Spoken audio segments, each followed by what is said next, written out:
Welcome back, everyone. J-Bone here for Smash This Podcast. A little late on this one. I have been under the weather, so I apologize. I usually do these, the day after. When you're under the weather and you feel like crap, it doesn't always, things don't get done like you want them to. But here we are. A very loaded weekend worth of stuff. But right now we're talking about Lucha Underground Season 3, Episode 40, Ultima Lucha Trace, Part 4. Man, and this is this is one I was eager to do and yet not so eager to do because, well, folks, this is the end of Season 3. And we don't have confirmation yet on Season 4. So, this is as exciting as it was to get to the end of this season. There's mixed emotions because, everything's still up in the air. There's no definite thing on the future of this show, but for what it's worth, let's talk about some of the chaos that happened in this episode. And I know what most people are focused on is the last 5 minutes, and we'll get to that. Oh, excuse me. Wow.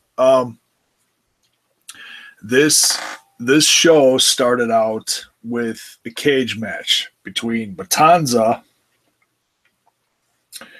out there with Dario Cueto versus Dragon Azteca Jr.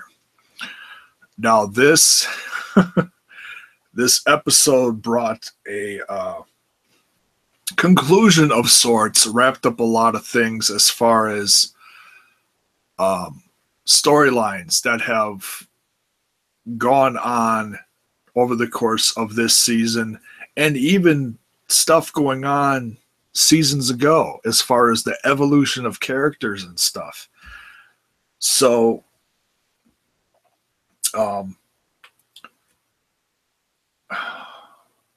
so they're in the cage, and they, I'm not going to break down every single move, but certainly highlights from this.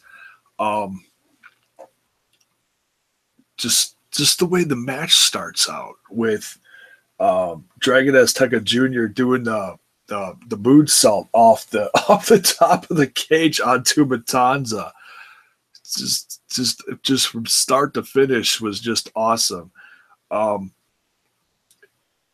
the match looking like it ended early, with Dragon Azteca Jr. getting thrown through the cage to the outside of the cage from Matanza, and Melissa Santos getting ready to announce the finish, saying, "Oh well, his feet touched the floor. That's the end of the match." And Dario's like, "Oh no, no, I'm sorry, no, I don't think so." And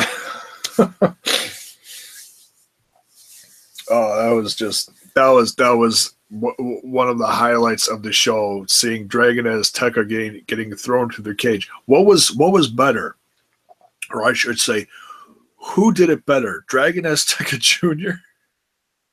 or Big Show a couple months ago? It's slightly different, but anyways, Big Show's feet never touched the floor in that one, so yeah, whatever. And then Black Lotus showing up, and that's certainly a continuation from last season that we have not seen all season. That was a nice little close the book on that one, and that's, like I said, that's something that's been going on from the first season. Matanza getting the win in this one with the help of Black Lotus, but then, she goes after Dario And oh man. And then she ends up getting just squashed by Matanza herself, and Dario in his his sinister his sinister yelling, "I am a liar," or whatever he was screaming. That was priceless. So that was a very interesting way, like I said, to close the book on that that storyline that's been going on since season 1. Hell of a cage match. Very interesting to see that interference at the end there. Was not expecting that. Like I said, when I was doing the predictions for this, I had a feeling that maybe Ray would come back. I was very surprised there was no Ray. But then we see, I'll talk about it for a minute. Let's kind of just jump around. In that last 5-minute segment where we see the little vignettes at the end where Matanza's locked up again and in the cage next to him, we see a very sad Rey Mysterio. And that's just funny. So he's he's locked in there indefinitely, and for discussion's sake, so is Matanza, because we know what happens to Dario at the end, and if he's got the key, who's going to unlock those two? So yeah, that's you want to talk about the infamous giant question mark that Rey Mysterio is famous for. Well, there's a giant question mark right there. Who's going to let the Beast and the King of Luchas out? Who knows?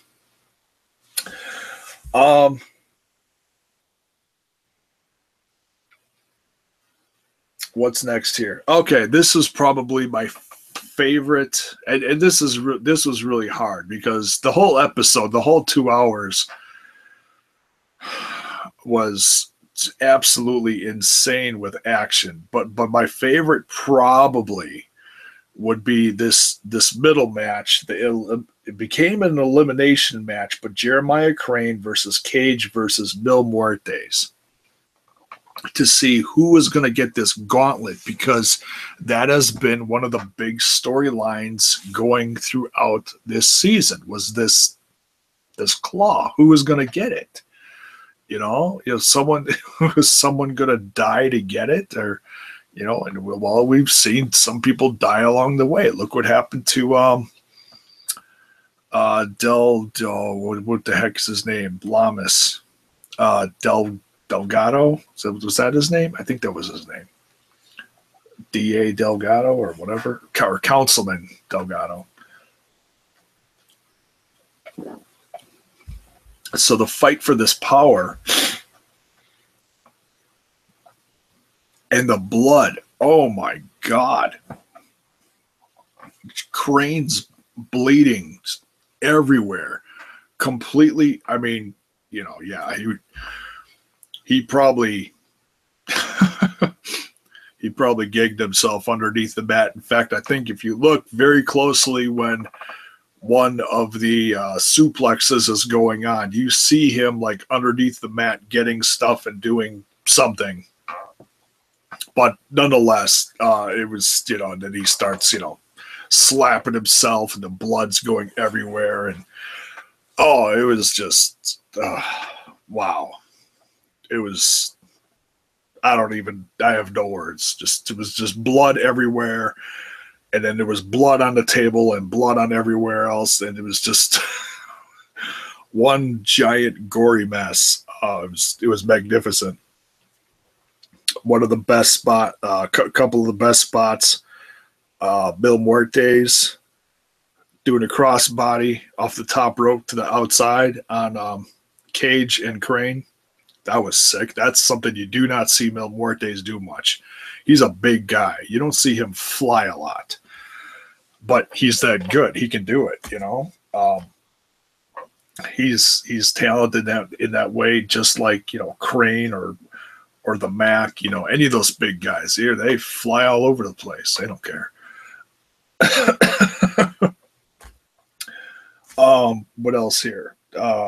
My 3 pages of notes that I'm not even going to try to read because I was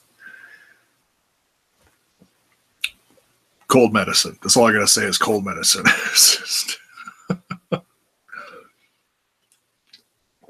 Oh man. What else? Oh, that's suplex. Mil Muertes is laying on the tables. Cage takes Crane over the rope to the outside, suplex through the tables. Unfriggin' believable. And before I forget, the skewers. Crane coming up. Oh man. I've heard of things like this in like Japanese death matches where things like this happen. But I've never actually seen it in a match. Crane takes that handful of skewers and drives it into Cage's head and pounds him in there. And then when he lets go and he's staggering backwards, they're still in his head. It is stuck in his mohawk. And then takes him and DDTs him with the skewers still sticking. There was at least one still sticking out of his head. That. Oh my goodness. That's some crazy stuff right there. That's some of the craziest stuff I ever seen. I've never seen that before. That was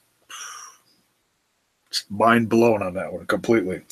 So Crane gets eliminated first, and then it's between Cage and Mil Muertes. Mil Muertes getting the win, but we get another surprise. King Cuerno appears at the end when Muertes has the gauntlet in his hand, slams his fist on the mat, lights go out, lights come back on, Cuerno's there, F's him up, and Katrina, she got, what did he do to her? He DDT'd her or something. He slammed her and just it was brutal. Yeah, he really nailed her. I gotta look back and see exactly what it was. I don't remember, but I know he got her good.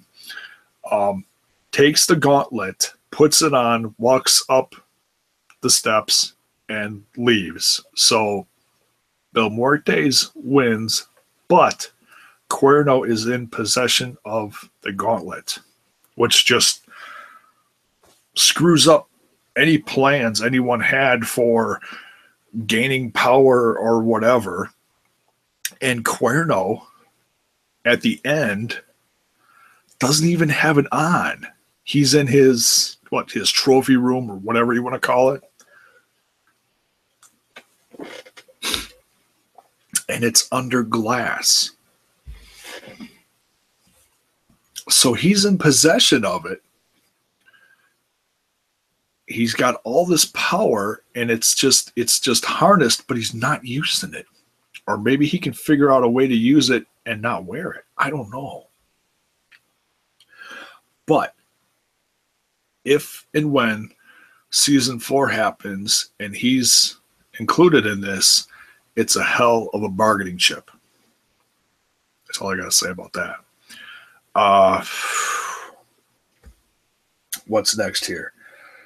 Oh, that Worldwide Underground film by Taya. Taya deserves like an Oscar or something for that, or whatever that is, an Academy Award. Lucha Underground Academy Award for film development. That was a lot of fun. That was so that right there was the culmination of this filming that she's been doing all season long, was right there before us then, and that little documentary that she did. And it had all the little pieces that we've seen her, filming, the conversation with Dario in the hallway, all that stuff. It was great. All the way up to the end of the season where Jack couldn't say nothing and he had the dry erase board. Hilarious. Funny stuff. That was comedy gold. Oh, and all the way to calling Ricky Mundo the Worldwide Underground poser or whatever, or Lucha Underground poser. That was funny too. Then we get to the last match. Prince Puma versus Johnny Mundo, career versus title.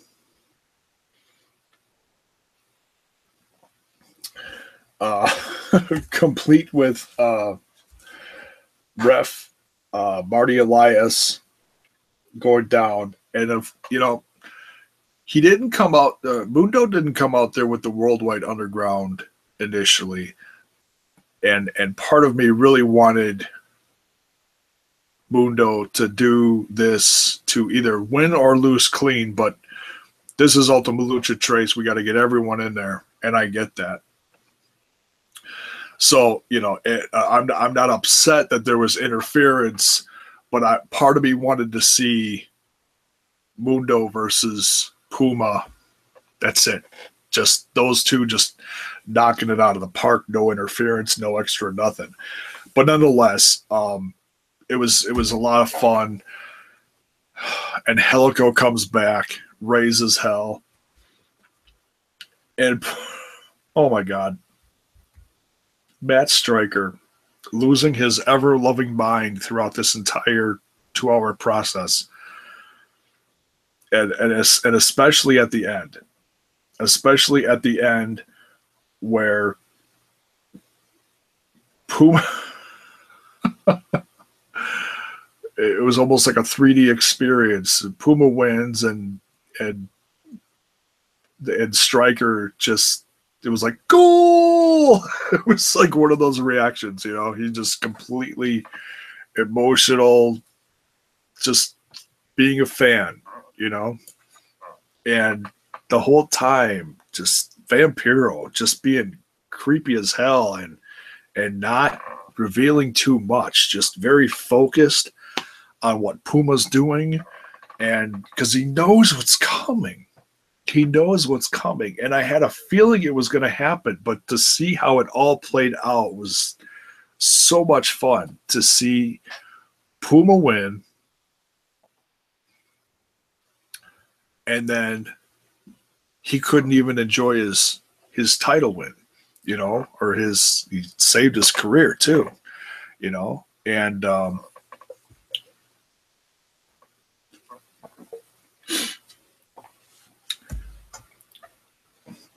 Dario comes out, announces that the week before, and we didn't see any behind the scenes thing, Pentagon coming in Dario's office with the belt, slamming it on the table. I'm cashing in next week. We didn't see any of that. I was really surprised. I was shocked that we didn't get that. But,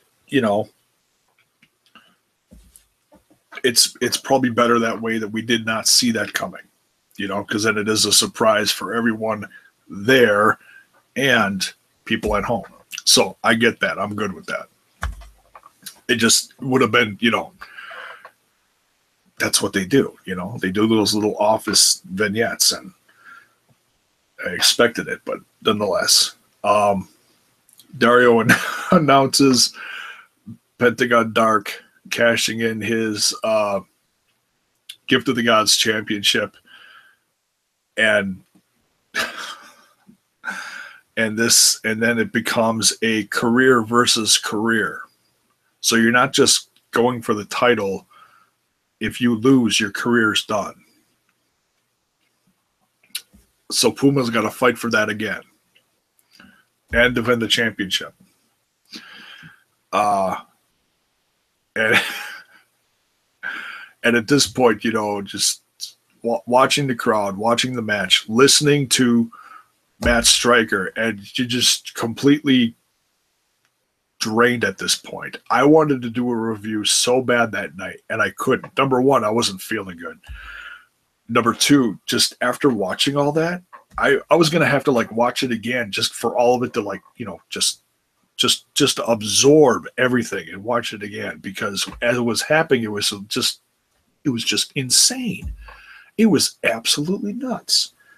The emotion in this and watching it all play out in the ring is just unbelievable. It's some of the best stuff I've ever seen in professional wrestling. That's why it's so, no, I'm not going to cry like the "it's still real to me" thing, but it's been watching, like I said, watching the evolution of Prince Puma, someone who I'd never seen before in wrestling, becoming a fan in season 1, watching the evolution of Pentagon through season 1, his grand match with Vampiro, into season 2, colliding with Vampiro.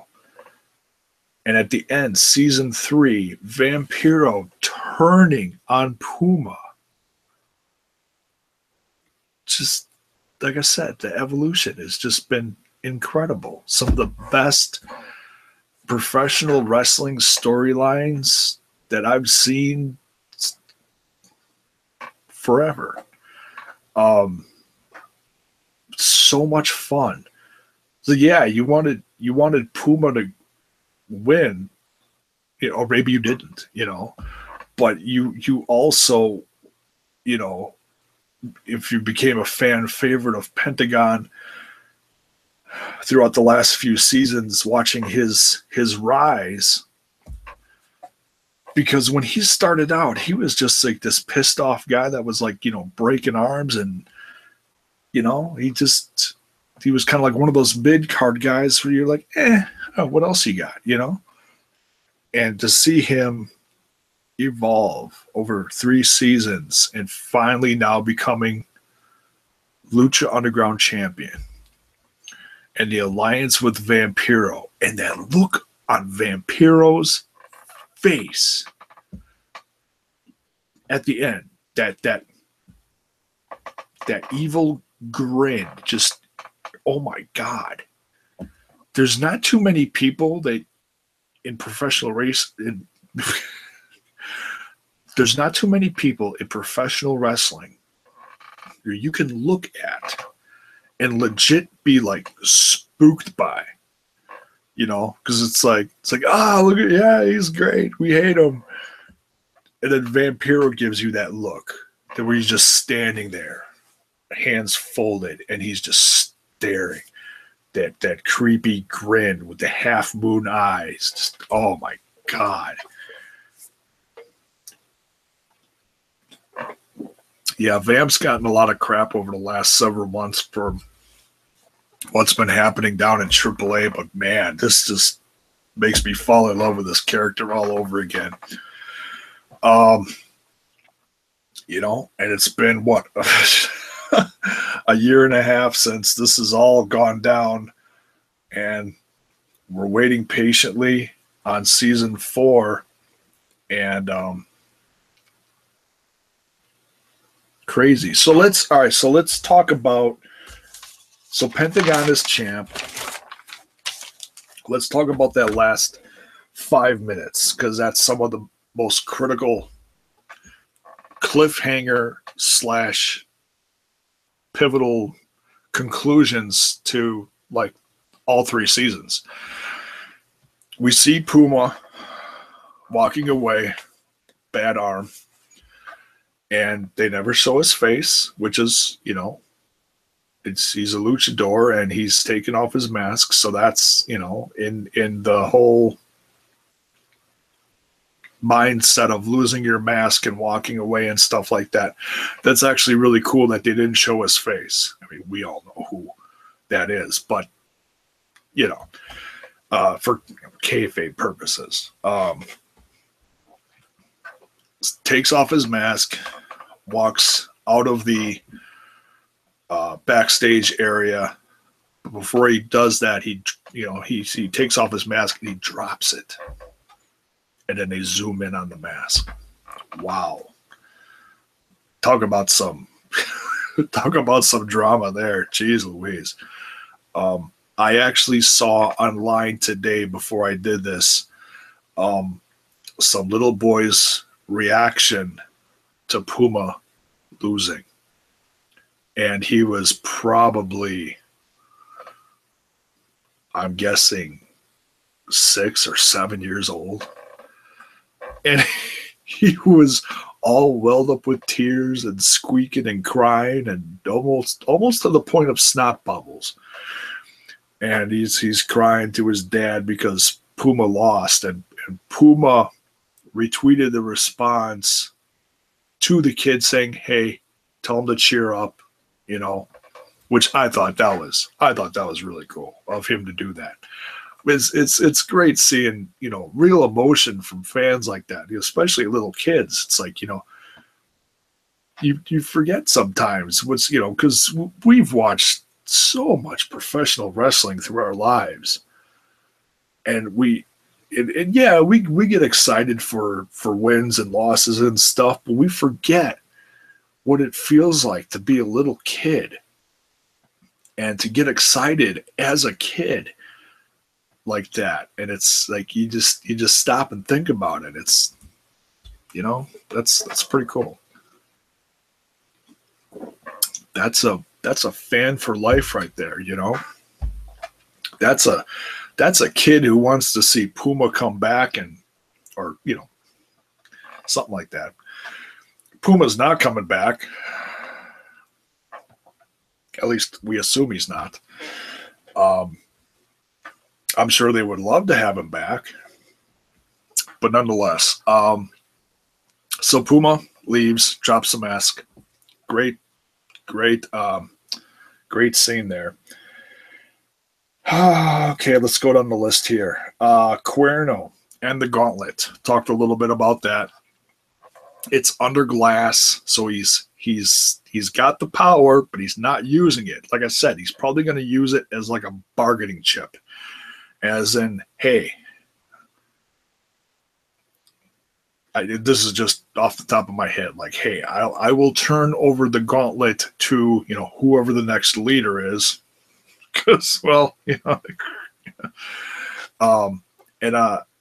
I give you the gauntlet, give me a chance at the championship. So that could lead to something like, Cuerno versus Pentagon for the Lucha Underground Championship, something like that. That would be epic. But that's all hanging in the balance now because Cuerno just has it. Or is someone going to go after him? Is someone going to go after Cuerno and try to get that back? Someone from that unknown group who's been dealing with Dario.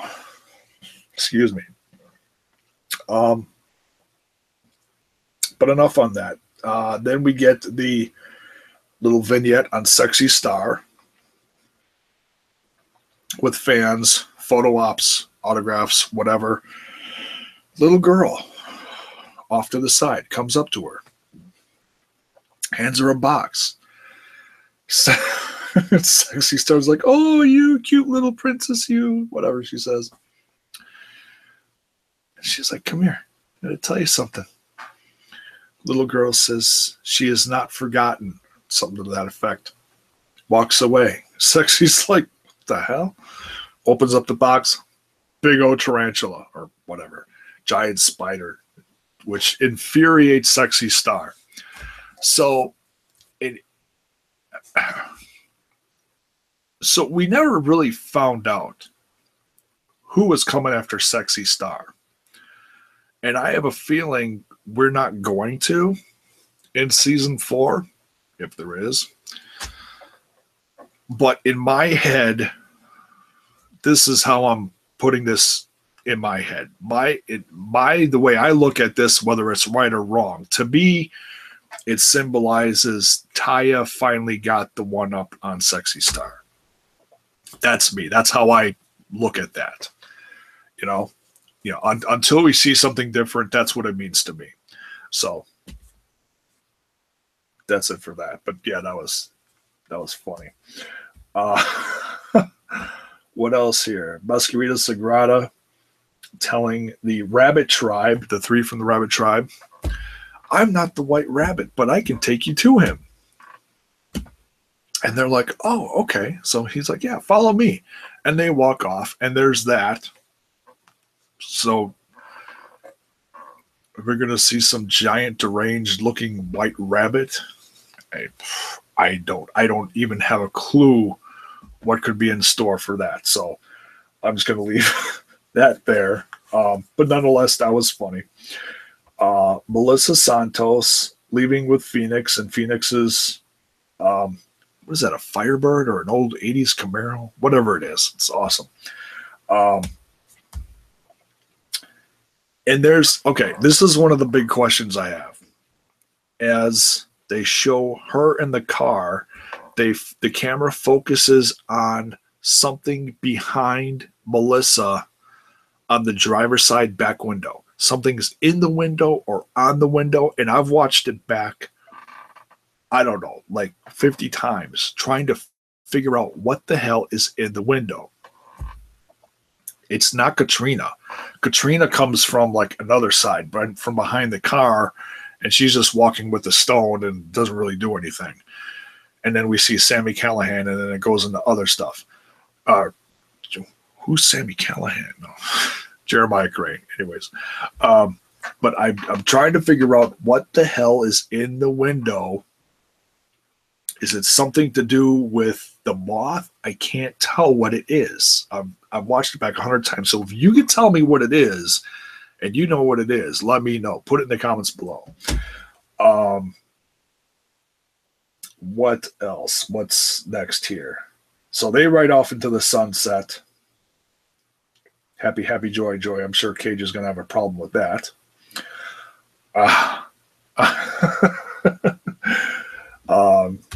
Katrina walks in with the stone, said that. Jeremiah Crane sitting on top of the temple, watching all this happen, looking depressed. So who knows, And nothing with Mil Muertes. Nothing with Mil. Interesting. In this segment, this is interesting. Daga with the sword. We finally see, and this is one of those things where we've been waiting all season to see this, and now it comes into the last 5 minutes of the season. It was in the first season 3 trailer that we got, last year, whatever. Crazy. Daga with the sword, swinging it around. And Cobra Moon says, now take your place at my side as the new king. And then Daga executes Pindar, rest in peace, Pindar, chops off his head. And Drago is sitting there, chained up, chain around the neck. She pulls it a little closer, and he's like, and kind of gives one of these looks like, I'm not digging this anymore. Like, he's ready to revolt or something, soon. So Daga is part of the reptile tribe. Very interesting. If and when he comes back, maybe he'll get some new gear, a new mask, maybe. Who knows? Or maybe he'll come out with Pindar's head on a stake, Something crazy. So that was kind of interesting. So rest in peace, Pindar. Man, we did not see enough of him in the ring. But when he was out there, he was very, very entertaining. But we'll see. What's the guy's name? Payne. We'll have to see if he comes back because they rotate characters in the show. they killed off one guy, and he came back as part of the Rabbit Tribe. I can't remember the guy's name. They killed him off in, season 2? Whatever it was. So who knows? He might still be part of the show somehow, some way. We'll see. Or maybe he'll be himself, because he wrestles in the makeup in his own little, he runs his own shows. I forget what it's called. But he was just on with the Way Too Real guys in their last show, talking about that. So who knows? We'll have to see. Vampiro in his dojo. This segment, oh my goodness.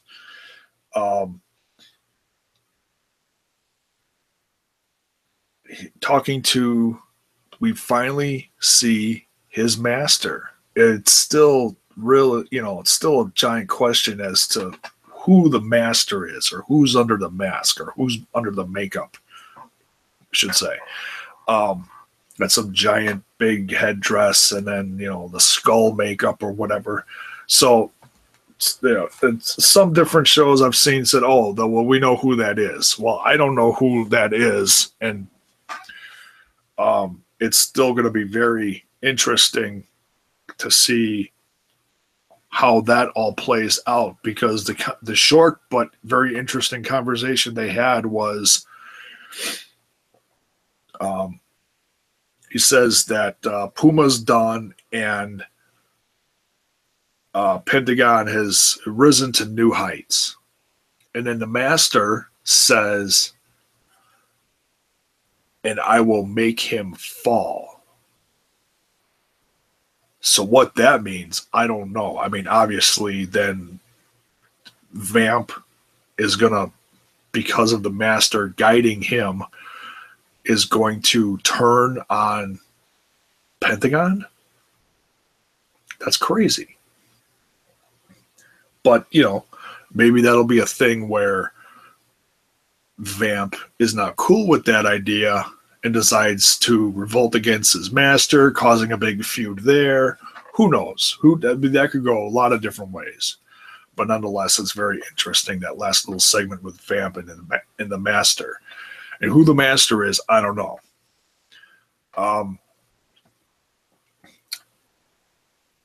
Then we get Matanza locked up back, like I said, locked up in the cage, and next to him in the cage next door, Rey Mysterio, looking very sad and very upset. Let's all get a tissue and send him to Rey Mysterio, because he's having a bad day right now. And he's going to be locked up until someone finds Dario and finds that key or something. Who knows? And then Agent Winter, the last segment, the close of the show, having a drink with Dario. Dario's kind of freaking out, a little nervous. He's like, we'll get that gauntlet back, don't worry. Agent Winter's like, you get a pass, don't you worry. And Dario's like, really? Agent Winter stands up, yeah. Because you're dead. Boom. Shoots him twice. Thanks Dario for the drink and leaves. And the Emmy goes to Dario. That death scene, priceless. That was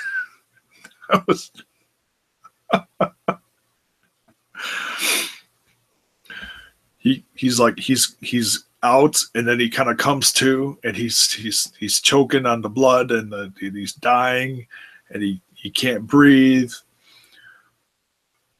Gets to the bat phone, the red phone. It's the bat phone, of course. Calls Bruce Wayne. No, I'm kidding. Has the consciousness to dial who we find out is his dad. It's been confirmed that he called his dad. And his dad replies, hijo, that's son. My Spanish is rusty, but I know that much.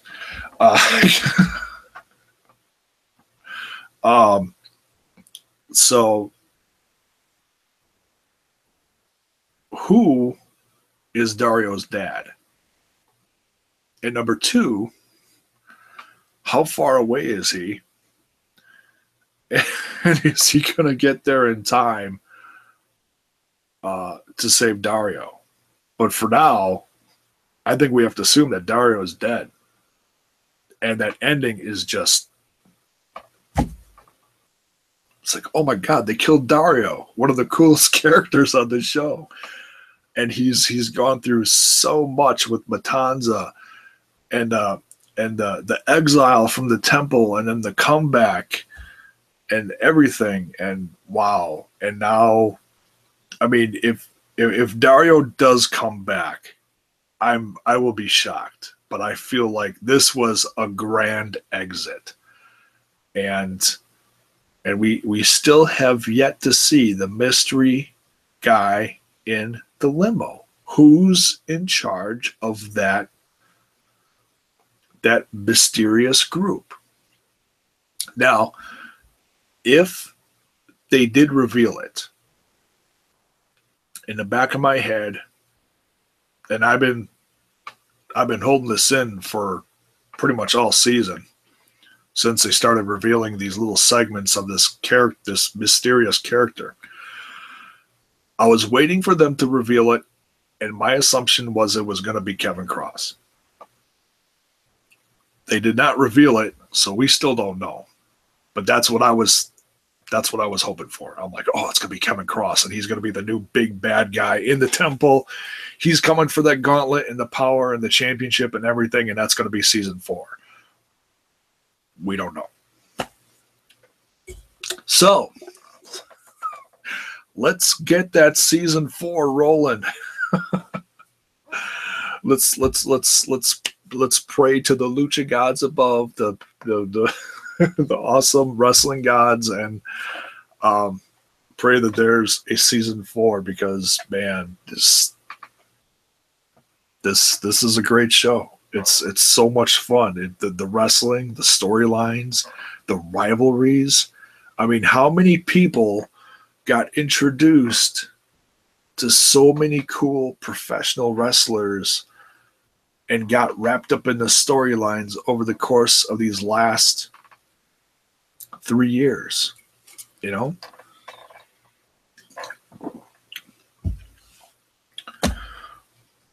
So, you know, I don't know what else to say, but other than, man, this just the whole Ultima Lucha Trace, all 4 episodes, all 5 hours.